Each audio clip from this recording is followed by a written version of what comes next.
Assalamualaikum warahmatullahi wabarakatuh. Bismillahirrahmanirrahim. Alhamdulillahi rabbil alamin. Wassalatu wassalamu ala ashrafil anbiya'i wal mursalin. Sayyidina wa maulana Muhammadin wa ala alihi wa sahbihi ajma'in. Amma ba'du. Para pemirsa Dalwa TV yang dimuliakan oleh Allah. Kali ini kita bertemu di dalam pembahasan kitab guru kami As-Sayyid Muhammad bin Alawi Al-Maliki Al-Hasani yang berjudul Mafahim Yajibu an Tusahhah. Kitab ini adalah sebagai jawaban tentang tuduhan-tuduhan yang telah diarahkan kepada kita kaum muslimin Ahlus Sunnah wal Jamaah, di mana di dalam tuduhan tersebut kita telah dituduh dengan kufur atau pelaku bid'ah atau pelaku fasik atau mukhalifun lima alaihi salaf dan sebagainya. Di dalam kitab ini tuduhan-tuduhan tersebut terbantahkan oleh guru kami As-Sayyid Muhammad bin Alawi Al-Malik Al-Hasani dengan berbagai macam dalil. Di antaranya dari Al-Quran sendiri, dan juga dari hadis nabawi, dan juga dari ulama-ulama salaf, di mana mereka-mereka inilah yang menjadi rujukan dari kaum salafi wahabi.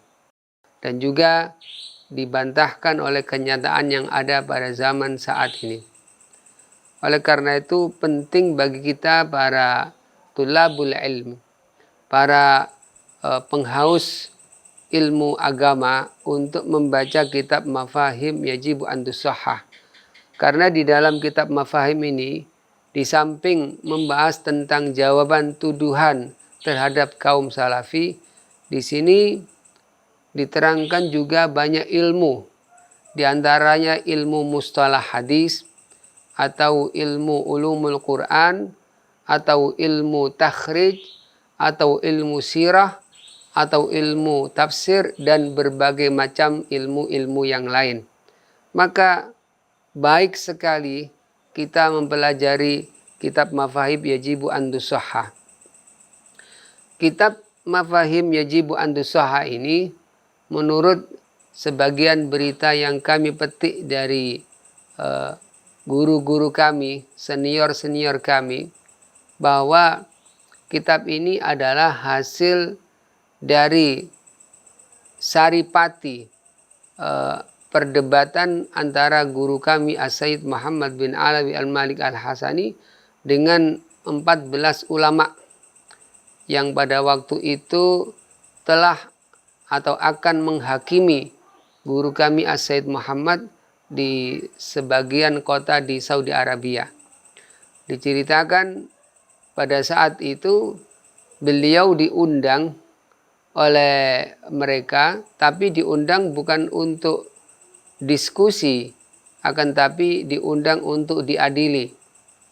Maka dengan ketajaman firasat beliau, As-Sayyid Muhammad bin Alawi telah menyediakan sebuah tape recorder kecil yang berdurasi panjang, yang manakala itu diperkirakan oleh teman-teman sekitar 2 jam. Maka tape tersebut dibawa, kemudian sampailah ke tempat lokasi. Kemudian ternyata dugaan beliau benar. Beliau bukan diajak untuk diskusi, tapi diadili. Karena mengingat tempat waktu itu beliau ditempatkan di tempat yang tengah, kemudian ulama-ulama salafi wahabi berada mengelilingi beliau. Pada saat itu beliau mengatakan atau bertanya, ini apa, katanya mau diajak diskusi, akan tapi seperti saya ini diadili. Beliau meminta agar proses pengadilan ini atau diskusi ini agar di-shooting kemudian diarahkan kepada seluruh dunia, agar dunia semua mengerti hasil dari perdebatan ini.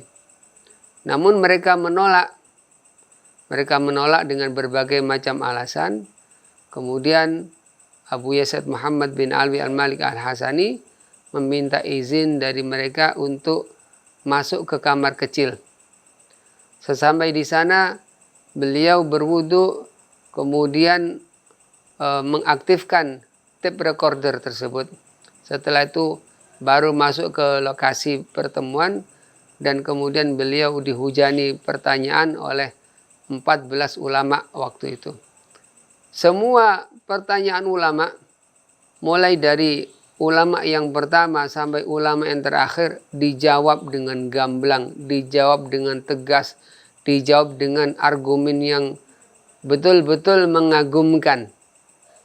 Dan setelah usai dari pertemuan tersebut, tape recorder tadi itu kemudian diperintahkan kepada salah seorang senior kami yang bernama Ustadz Abdul Muiz dari Bondowoso untuk menuliskannya di kertas, kemudian menjadilah kitab Mafahim Yajibu an Tusahhah. Jadi pada hakikatnya Mafahim ini adalah hasil dari diskusi atau perdebatan antara Said Muhammad dengan kelompok Ahlus Salafi pada waktu itu. Semoga kitab ini menjadi manfaat walaupun kita tidak sempat membaca pada saat ini. Dengan adanya syutingan seperti ini, insya Allah kita seakan-akan sudah membaca kitabnya.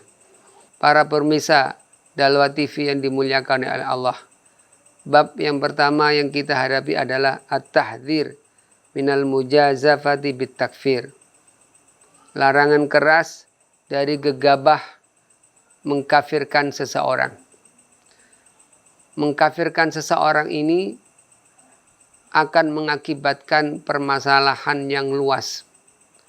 Di antaranya adalah seseorang tersebut akan ditolak kesaksiannya. Dia diharuskan berpisah dari istrinya. Dia dihalalkan untuk dibunuh. Dan dia tidak berhak mendapatkan warisan atau memberikan warisan. Akibat daripada takfir ini adalah kerusakan moral yang akan menimbulkan kekacauan di mana-mana. Konon, sebelum Sayyid Muhammad bin Alawi al-Maliki al-Hasani meninggal dunia, pada saat itu banyak terjadi pengeboman karena penganggapan kafir kepada orang-orang yang tidak disetujui, orang-orang yang tidak sepaham dengan mereka. Maka pengeboman ini berada di kota Riyadh, juga berada di kota Mekah bahkan. Pada saat itu di daerah Khalidiyah, daerah salah satu dari kota Mekah, terjadi pengeboman. Disayangkan sekali, karena di kota Mekah ini tidak diperbolehkan ada pertumpahan darah, tidak diperbolehkan ada pengambilan hak dan sebagainya.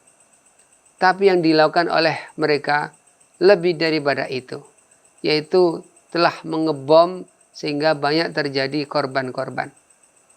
Ini adalah akibat daripada takfir, akibat daripada penganggapan kafir kepada orang yang masih Islam. Dalam kitab ini dikatakan, Sayyid Muhammad mengatakan, yukhti'u katsirun minan nas fi fahmi haqiqatil asbab allati tukhriju sahibaha an dairatil Islam. Banyak dari orang-orang yang salah memahami sebab-sebab orang itu menjadi murtad. Sehingga karena kesalahpahaman ini, mereka lantas memvonis orang yang tidak sepakat dengan dia, yang tidak seide dengan dia, menjadi watujibu alil hukm bil kufri. Fatarahum yusari'una ilal hukmi alal muslimi bil kufri limujarradil mukhalafah. Oleh karena itu, banyak dari mereka yang menganggap seorang yang muslim dianggap kafir gara-gara salah faham, gara-gara tidak sefaham. Hatta lam yabqa minal muslimina ala wajhil ardi illal qalil.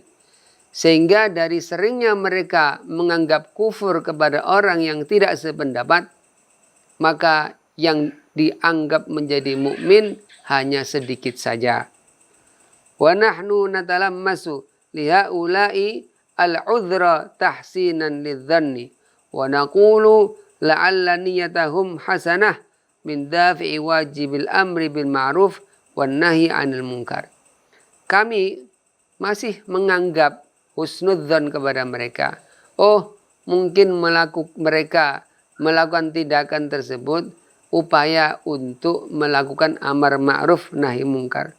Akan tetapi walaupun mereka niatnya bagus, ingin melakukan amar ma'ruf nahi munkar, akan tapi mereka tidak memakai cara yang bagus, tidak memakai cara-cara yang sopan santun.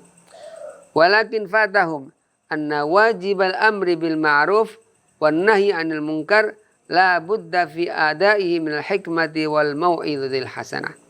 Walaupun seseorang dikenakan kewajiban melakukan amar ma'ruf nahi munkar, tetap mereka dikenakan kewajiban dengan al-hikmah wal mau'izatil hasanah, dengan cara yang bijaksana dan dengan nasihat-nasihat yang bagus.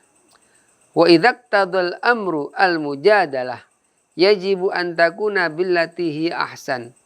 Kalaupun dari hal tersebut diharuskan atau terbentur dengan sebuah keharusan untuk berdebat, maka berdebat pun dengan baik, berdebat pun dengan sopan. Tidak boleh berdebat dengan mencaci atau melakukan tindakan-tindakan yang diharamkan oleh Allah Ta'ala. Karena Allah Ta'ala berfirman, Ud'u ila sabili rabbika bil hikmati wal mau'izatil hasanah.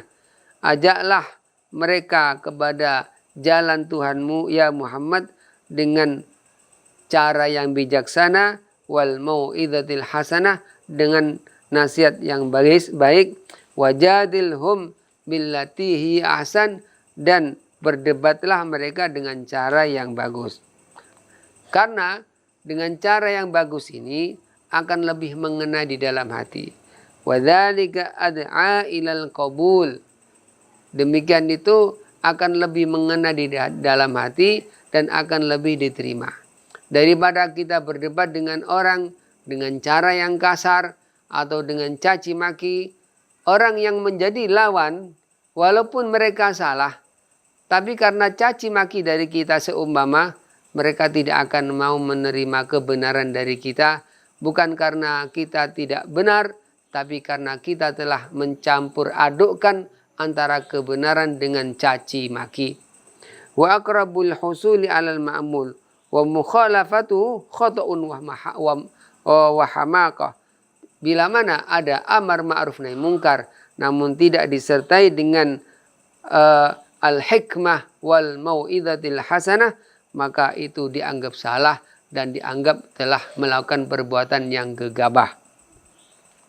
Fa idza da'auta musliman yu'addi faraidallah wajtanibu maharibahu wa yanshuru da'watahu wa yushayyidu masajidahu.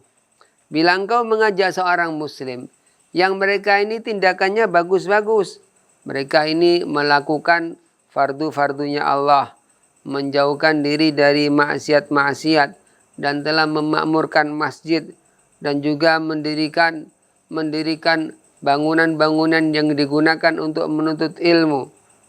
Kita anggap mereka ila amrin tarahu haqqan wa yarahu huwa ala khilafik. Kita ajak mereka pada sesuatu yang kita anggap betul, tapi bagi dia perkara itu salah.